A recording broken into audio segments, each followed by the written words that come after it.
Hello നമസ്കാരം welcome back to my channel. നമ്മളുടെ 2025 June exam ഇപ്പോൾ ഇങ്ങനെ സ്റ്റാർട്ട് ചെയ്തുകൊണ്ടിരിക്കുന്നുണ്ട്.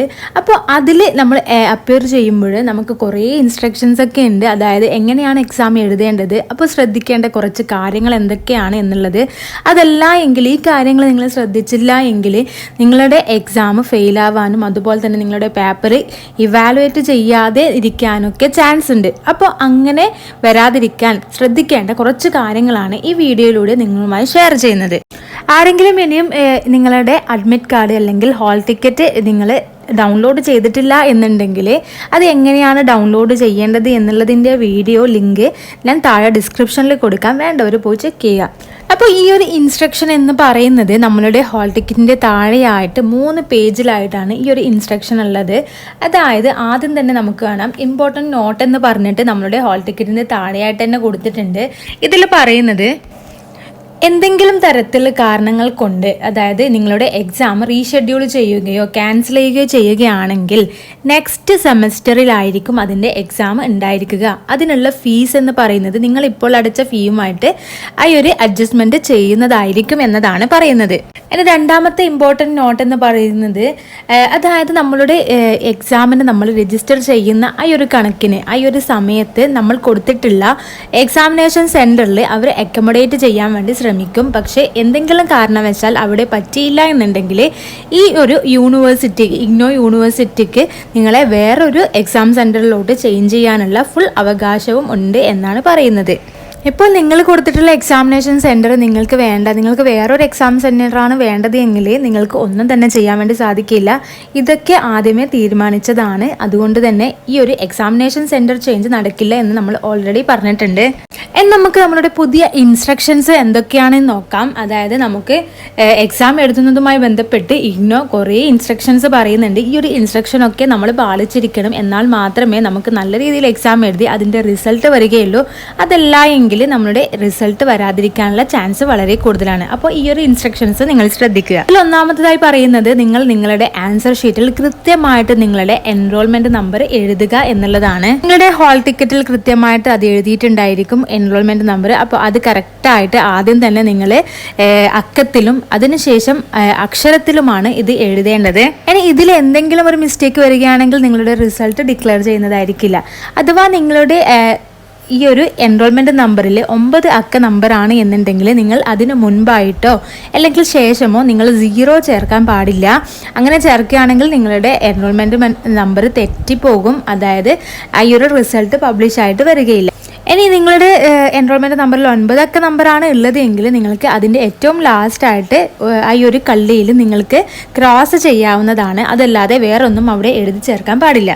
ഇനി പറയുന്നത് നിങ്ങൾക്ക് ഒരു ബുക്ക്ലെറ്റ്, അതായത് ആൻസറിൻ്റെ ഒരു ബുക്ക്ലെറ്റ് മാത്രമേ ലഭിക്കുകയുള്ളൂ. വേറൊരു നിങ്ങൾക്ക് എക്സ്ട്രാ പേജസ് വേണമെന്ന് വെച്ചാൽ നിങ്ങൾക്ക് ലഭിക്കുകയില്ല. അതുകൊണ്ട് തന്നെ മാക്സിമം ആ ഒരു ബുക്ക്ലെറ്റ് തന്നെ നിങ്ങൾ എഴുതാൻ വേണ്ടി ശ്രദ്ധിക്കുക. അതുപോലെ തന്നെ ബ്ലാങ്ക് പേജസോ ബ്ലാങ്ക് ലൈൻസോ വിടാൻ പാടില്ല എന്ന് പറയുന്നുണ്ട്. അഥവാ നിങ്ങൾ അബദ്ധത്തിൽ നിങ്ങളുടെ പേജസ് മറിഞ്ഞുപോയി, നിങ്ങൾ ഒരു പേജ് വിട്ടുപോയി എന്നാണെങ്കിൽ ആ ഒരു പേജിൽ PTO എന്ന് നിങ്ങൾ എഴുതിയിരിക്കണം. എന്നാൽ മാത്രമേ നെക്സ്റ്റ് പേജ് ഇവാലുവേറ്റ് ചെയ്യുന്നവർ നോക്കുകയുള്ളൂ. അതല്ല എങ്കിൽ നിങ്ങളുടെ ആൻസർ കഴിഞ്ഞു, നിങ്ങൾ ഇത്ര എഴുതിയിട്ടുള്ളൂ എന്ന് കരുതി നിങ്ങളുടെ ആൻസർ നോക്കാതെ ഇരിക്കാനുള്ള ചാൻസ് ഉണ്ട്. അങ്ങനെ ആകുമ്പോൾ നിങ്ങൾ ഫെയിൽ ആവാനും അതുപോലെ തന്നെ നിങ്ങളുടെ മാർക്ക് കുറയാനൊക്കെ കാരണമാകും. അതുകൊണ്ട് ഈ ഒരു കാര്യം നിങ്ങൾ പ്രത്യേകം ശ്രദ്ധിക്കുക. ഇനി മൂന്നാമത്തെ ഇൻസ്ട്രക്ഷൻസ് നോക്കാം. അതായത് ഈ ഒരു ഇൻസ്ട്രക്ഷൻ വളരെ ഇമ്പോർട്ടൻ്റ് ആണ്. അതായത് നമ്മൾ എക്സാം എഴുതുന്ന സമയം ഒരു പേപ്പറിൽ നമുക്ക് സൈൻ ചെയ്യേണ്ടതായിട്ട് വരും. ആ ഒരു പേപ്പറിൽ നിങ്ങൾ സൈൻ ചെയ്തില്ല, നിങ്ങളുടെ പേരിനടുത്തായിട്ട് നിങ്ങളുടെ എൻറോൾമെൻറ്റ് നമ്പർ കൊടുത്ത ആ ഒരു കോളത്തിൽ തന്നെ നിങ്ങൾ സൈൻ ചെയ്തില്ല എന്നാണെങ്കിൽ നിങ്ങൾ ഈ ഒരു എക്സാമിന് ആബ്സെൻ്റ് ആയിട്ട് കണക്കാക്കുന്നതാണ്. അങ്ങനെയാകുമ്പോൾ നിങ്ങളുടെ പേപ്പർ ഇവാലുവേറ്റ് ചെയ്യുന്നതായിരിക്കുകയില്ല. അതുകൊണ്ട് തന്നെ നിങ്ങൾ കൃത്യമായിട്ട് എന്തായാലും ശ്രദ്ധിക്കണം. നിങ്ങളുടെ പേരിന് നേരെയായിട്ട് തന്നെയാണ് നിങ്ങൾ സൈൻ ചെയ്യുന്നത് എന്ന് ഉറപ്പാക്കുക. ഇനി നാലാമത്തെ ഇൻസ്ട്രക്ഷൻ എന്ന് പറയുന്നത് നിങ്ങൾ നിങ്ങളുടെ ഹാൾ ടിക്കറ്റിൽ ഏത് എക്സാമിനേഷൻ സെൻറ്റർ ആണോ തിരഞ്ഞെടുത്തിട്ടുള്ളത് ആ ഒരു എക്സാമിനേഷൻ സെൻറ്ററിൽ നിന്ന് മാത്രമേ നിങ്ങൾക്ക് എക്സാം എഴുതാൻ സാധിക്കുകയുള്ളൂ. വേറെ ഒരു സെൻറ്ററിൽ പോയിട്ട് അല്ലെങ്കിൽ നിങ്ങളുടെ നിയറസ്റ്റ് ആയിട്ടുള്ള ഒരു സെൻറ്ററിൽ പോയിട്ട് നിങ്ങൾക്ക് എഴുതാമെന്ന് വിചാരിക്കരുത്. നിങ്ങൾ ഏതാണോ കൊടുത്തിട്ടുള്ളത് ആ ഒരു എക്സാമിനേഷൻ സെൻറ്റർ, അത് നിങ്ങളുടെ ഹാൾ ടിക്കറ്റിൽ ഏതാണോ ഉള്ളത് ആ ഒരു എക്സാമിനേഷൻ സെൻറ്ററിൽ മാത്രമേ നിങ്ങൾക്ക് എക്സാം എഴുതാൻ സാധിക്കുകയുള്ളൂ. അടുത്ത ഇൻസ്ട്രക്ഷൻ നോക്കാം. അതിൽ പറയുന്നത് before before submitting the answer sheet to the invigilator നിങ്ങളുടെ സൈനും അതുപോലെ തന്നെ നിങ്ങളുടെ ഇൻവിജിലേറ്ററുടെ സൈനും നിങ്ങൾ എഴുതുന്ന എക്സാമിനേഷൻ സെൻറ്ററിലെ കോഡിൻ്റെ അതായത് ആ ഒരു സ്റ്റാമ്പും അതിലുണ്ടെന്ന് ഉറപ്പാക്കുക. നിങ്ങളുടെ ആൻസർ ബുക്ക്ലെറ്റിൻ്റെ മുൻഭാഗത്തായിട്ടും ഏറ്റവും ലാസ്റ്റ് ഭാഗത്തായിട്ടും നിങ്ങൾക്കൊരു സൈൻ ചെയ്യാനുണ്ടാവും. അതുപോലെ തന്നെ നിങ്ങളുടെ ഇൻവിജിലേറ്ററും നിങ്ങളുടെ ആ ഒരു ഫ്രണ്ട് പേജിൽ നിങ്ങൾക്ക് സൈൻ ചെയ്യാനുള്ള ഒരു കോളം ഉണ്ടായിരിക്കും. അവിടെ സൈൻ ചെയ്തു എന്ന് നിങ്ങൾ ഉറപ്പാക്കേണ്ടതുണ്ട്. ഇനി 7ാമത്തെ ഇൻസ്ട്രക്ഷൻ പറയുന്നത് നിങ്ങളുടെ ഹാൾ ടിക്കറ്റിൽ തന്നിട്ടുള്ള ആ ഒരു എക്സാമിനേഷൻ സെൻറ്ററിൽ മാത്രമേ നിങ്ങൾ എക്സാം എഴുതാൻ പറ്റുകയുള്ളൂ. അതല്ല എങ്കിൽ നിങ്ങളുടെ റിസൾട്ട് പബ്ലിഷ് ചെയ്യുന്നതായിരിക്കില്ല എന്നാണ് പറയുന്നത്. ഇനി നിങ്ങൾക്ക് എന്തെങ്കിലും ഡിസബിലിറ്റി കാര്യങ്ങൾ ഉണ്ട് എന്നുണ്ടെങ്കിൽ നിങ്ങൾക്ക് ഒരു റൈറ്ററെ വെക്കണം എന്നുണ്ടെങ്കിൽ നിങ്ങൾ ആദ്യം തന്നെ നിങ്ങളുടെ ആ ഒരു റീജിയണൽ സെൻറ്ററിൽ ഈ കാര്യം അറിയിച്ച് അതിനുള്ള അപ്രൂവൻസ് വാങ്ങിയിരിക്കണം. എന്നാൽ മാത്രമേ നിങ്ങൾക്ക് അങ്ങനെ ഒരു റൈറ്ററെ വെച്ച് നിങ്ങൾക്ക് എക്സാം എഴുതാൻ സാധിക്കുകയുള്ളൂ. ഇനി 8ാമത്തെ ഇൻസ്ട്രക്ഷൻസ് നോക്കാം. ആ ഒരു ഇൻസ്ട്രക്ഷനിൽ പറയുന്നത് the examinee must be in possession of a valid ID card issued by IGNOU during the examination. ഇത് വളരെ ഇമ്പോർട്ടൻ്റ് ആണ്. അതായത് നിങ്ങൾക്ക് IGNOU പ്രൊവൈഡ് ചെയ്യുന്ന ഒരു ID കാർഡ് ഉണ്ട്, നിങ്ങളുടെ ഒരു ഐഡൻറ്റി കാർഡ് ഉണ്ട്. അതിൽ നിങ്ങളുടെ പേരുണ്ടായിരിക്കും, ഫോട്ടോ ഉണ്ടായിരിക്കും, നിങ്ങളുടെ റീജിയണൽ സെൻറ്റർ അതിൻ്റെ കോഡ് കാര്യങ്ങളൊക്കെ അതിലുണ്ടായിരിക്കും. ആ ഒരു ID കാർഡ് നിങ്ങൾ തീർച്ചയായിട്ടും എടുത്തിരിക്കണം. ഇനി എന്തെങ്കിലും അബദ്ധവശാൽ ഈ ഒരു ID കാർഡ് നിങ്ങൾക്ക് എടുക്കാൻ പറ്റിയില്ല എന്നാണെങ്കിൽ ഗവൺമെൻറ് അപ്രൂവ് ആയിട്ടുള്ള ഫോട്ടോ പതിച്ച ഒരു പ്രൂഫ് എന്തായാലും നിങ്ങളുടെ കയ്യിൽ ഉണ്ടായിരിക്കണം എന്നുള്ളത് നിർബന്ധമാണ്. എന്നാൽ മാത്രമേ നിങ്ങൾക്ക് എക്സാമിൽ അറ്റൻഡ് ചെയ്യാൻ വേണ്ടി സാധിക്കുകയുള്ളൂ. മൊബൈൽ ഫോണ് അതുപോലെയുള്ള ഇലക്ട്രോണിക് ഗാഡ്ജറ്റ്സ് നമ്മളുടെ IGNOയുടെ എക്സാം ഹാളിലേക്ക് പ്രവേശിക്കുന്നതായിരിക്കില്ല. നിങ്ങൾക്ക് ആവശ്യമെന്നുണ്ടെങ്കിൽ കാൽക്കുലേറ്റർ യൂസ് ചെയ്യാം. അത് നിങ്ങളുടെ ആ ഒരു ക്വസ്റ്റ്യൻ പേപ്പറിന് അല്ലെങ്കിൽ നിങ്ങളുടെ ആ ഒരു പേപ്പറിന് അത്യാവശ്യമാണ് എന്നുണ്ടെങ്കിൽ മാത്രമേ അതും അലൗഡ് ആയിട്ടുള്ളൂ എന്നാണ് പറയുന്നത്. ചില സെൻറ്റേഴ്സ് സയൻറ്റിഫിക് കാൽക്കുലേറ്റേഴ്സ് അലൗഡ് ചെയ്യാറില്ല. ചില സെൻറ്റേഴ്സിന് അത് യാതൊരു പ്രോബ്ലം ഉണ്ടായിരിക്കുകയില്ല. അപ്പോൾ നിങ്ങൾ എക്സാമിന് പോകുമ്പോൾ നിങ്ങൾ 2 കാൽക്കുലേറ്ററും എടുത്തിട്ട് തന്നെ പോയിരിക്കുക. അങ്ങനെയാകുമ്പോൾ അഥവാ നിങ്ങളുടെ സെൻറ്ററിൽ നിങ്ങളുടെ എക്സാമിനേഷൻ സെൻറ്ററിൽ സയൻറ്റിഫിക് കാൽക്കുലേറ്റർ യൂസ് ചെയ്യാൻ പറ്റുന്നില്ല എന്നാണെങ്കിൽ നിങ്ങൾക്ക് മറ്റേ കാൽക്കുലേറ്റർ യൂസ് ചെയ്തിട്ട് എക്സാം എഴുതാവുന്നതാണ്. ഇനി 11ാമത്തെ ഇൻസ്ട്രക്ഷൻ ആണ് നോക്കുന്നത്. ആ ഒരു ഇൻസ്ട്രക്ഷൻ എന്ന് പറയുന്നത് വളരെ ഇമ്പോർട്ടൻ്റ് ആണ്. കുറേ ആൾക്കാർ ഡൗട്ട് കൂടി ചോദിക്കുന്ന ഒരു കാര്യമാണ് മീഡിയം ഓഫ് എക്സാമിനേഷൻ എന്ന് പറയുന്നത്.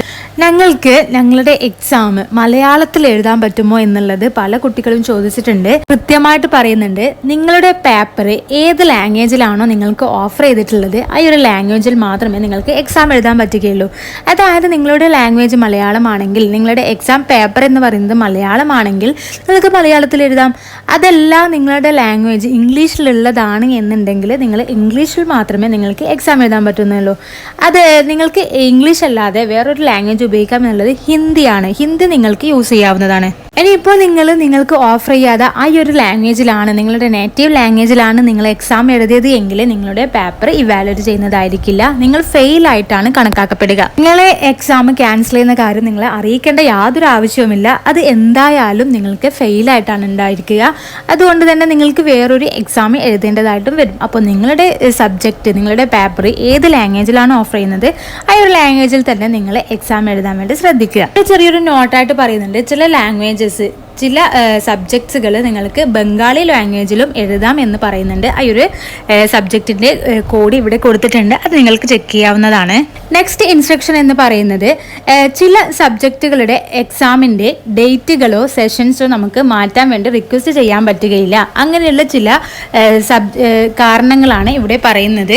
ആ ഒരു കോഴ്സിൻ്റെ എക്സാമുകൾ സെയിം കോഴ്സിൻ്റെ എക്സാം ആണെങ്കിൽ കൂടി അതിലെ ഇയേഴ്സ് മാറ്റം, അതല്ല എങ്കിൽ അതിലെ സെമസ്റ്റർ മാറ്റം എന്നുണ്ടെങ്കിൽ നിങ്ങൾക്ക് ഈ ഒരു എക്സാം ചേഞ്ചിന് വേണ്ടിയിട്ട് നിങ്ങൾക്ക് റിക്വസ്റ്റ് ചെയ്യാൻ പറ്റില്ല. അതുപോലെ തന്നെ നിങ്ങൾക്ക് ബാക്ക്ലോഗ് ഉള്ള കോഴ്സുകൾ അതുപോലെ മറ്റൊരു പ്രോഗ്രാമിൻ്റെ കോഴ്സാണ് നിങ്ങൾക്ക് അങ്ങനെ വരുന്നത് എന്നുണ്ടെങ്കിൽ നിങ്ങൾക്ക് ഈ ഒരു എക്സാം ഡേറ്റ് ചേഞ്ചിനോ അല്ലെങ്കിൽ സെഷൻ ചേഞ്ചിനോ നിങ്ങൾക്ക് റിക്വസ്റ്റ് ചെയ്യാൻ വേണ്ടി പറ്റുകയില്ല. എക്സാം രജിസ്ട്രേഷൻ സമയത്ത് തന്നെ നമ്മൾ പ്രാക്ടിക്കലിന് വേണ്ടിയിട്ടുള്ളതും അതുപോലെ തന്നെ ഇന്റേൺഷിപ്പ് അങ്ങനെ പ്രൊജക്റ്റ് കാര്യങ്ങൾക്ക് വേണ്ടിയിട്ടുള്ള ഫീ അടക്കാറുണ്ട്. എന്നാൽ അതിൻ്റെ എക്സാമുകൾ തീരുമാനിക്കുന്നത് റീജിയണൽ സെൻറ്റേഴ്സ് ആണ്. അപ്പോൾ ആ ഒരു ഡേറ്റൊക്കെ റീജിയണൽ സെൻറ്ററുമായി കോൺടാക്ട് ചെയ്യുമ്പോഴാണ് നിങ്ങൾക്ക് മനസ്സിലാവുക. അടുത്ത ഇൻസ്ട്രക്ഷൻ എന്ന് പറയുന്നത് വളരെ ഇമ്പോർട്ടൻ്റ് ആണ്. അതായത് എക്സാം തുടങ്ങി നിങ്ങളുടെ പേപ്പർ ഡിസ്ട്രിബ്യൂഷൻ നടത്തി എന്നുണ്ടെങ്കിൽ അത് കഴിഞ്ഞ് ഒരു 15 മിനിറ്റ് വരെ മാത്രമേ നമുക്ക് വെയിറ്റ് ചെയ്യാൻ പറ്റുകയുള്ളൂ. ആ ഒരു ടൈം നിങ്ങൾക്ക് ഹാളിലേക്ക് പ്രവേശിക്കാം. എന്നാൽ ഒരു 30 മിനിറ്റ്സ് വരെ നിങ്ങൾക്ക് നിങ്ങൾക്ക് വാല്യുബിൾ ആയിട്ടുള്ള എന്തെങ്കിലും പ്രോബ്ലം അല്ലെങ്കിൽ എന്തെങ്കിലും റീസൺ ഉണ്ട് എന്നുണ്ടെങ്കിൽ നിങ്ങളെ ആ ഒരു എക്സാം സെൻറ്ററിൽ നിന്ന് അലോ ചെയ്യുന്നതായിരിക്കും. ഇനി നിങ്ങൾ ലേറ്റ് ആയത് നിങ്ങളുടേതായ പ്രോബ്ലം കൊണ്ടാണ് അല്ലെങ്കിൽ വാല്യുബിൾ ആയിട്ടുള്ള ഒരു റീസൺ കൊണ്ടല്ല എന്നുണ്ടെങ്കിൽ നിങ്ങൾക്ക് എക്സാം എഴുതാൻ വേണ്ടി സാധിക്കില്ല. എക്സാം ഹാളിൽ നിങ്ങൾ 1 മണിക്കൂറെങ്കിലും നിങ്ങൾ ചിലവഴിക്കേണ്ടതുണ്ട്. ആ ഒരു മണിക്കൂർ കഴിഞ്ഞതിന് ശേഷം മാത്രമേ നിങ്ങൾക്ക് എക്സാം എഴുതാതെ എക്സാം ഹാളിൽ നിന്ന് പുറത്തിറങ്ങാൻ വേണ്ടി സാധിക്കുകയുള്ളൂ. No examiner is allowed to take away the answer sheet out of exam center. അങ്ങനെ എന്തെങ്കിലും നിങ്ങൾ എക്സാം സെൻറ്ററിൽ നിന്ന് നിങ്ങൾ ആൻസർ ഷീറ്റ് കൊണ്ടുപോവുകയാണെങ്കിൽ അതിൽ പോലീസ് രജിസ്ട്രേഷൻ കേസ് ഉണ്ടായിരിക്കുന്നതായിരിക്കും. ഇനി നിങ്ങളുടെ എക്സാം നിങ്ങൾ വേറെ ഒരാളെ വെച്ച് ചെയ്യിക്കാനാണെങ്കിൽ അതും പോലീസ് കേസ് ഉണ്ടാവാനുള്ള ഒരു കാരണമാണ്. എന്ന് പറയുന്നത് നിങ്ങൾ നിങ്ങളുടെ ഹാൾ ടിക്കറ്റ് നല്ല രീതിയിൽ റിസർവ് ചെയ്ത് വെക്കുക എന്നുള്ളതാണ്. പിന്നീടുള്ള ആവശ്യത്തിന് നിങ്ങൾക്ക് ഉപയോഗിക്കാൻ വേണ്ടി സാധിക്കും. കാരണം നിങ്ങൾക്ക് പ്രാക്ടിക്കലോ അതുപോലെ തന്നെ ഇന്റേൺഷിപ്പ് വൈവകളോ അങ്ങനെ എന്തെങ്കിലും ഉണ്ടെങ്കിൽ ഈ ഒരു ഹാൾ ടിക്കറ്റ് നിങ്ങൾക്ക് അത്യാവശ്യമായിട്ട് വരും. അപ്പോൾ അതൊന്ന് നല്ല രീതിയിൽ നിങ്ങൾ ലാമിനേറ്റ് ചെയ്ത് വെക്കുന്നത് നന്നായിരിക്കും.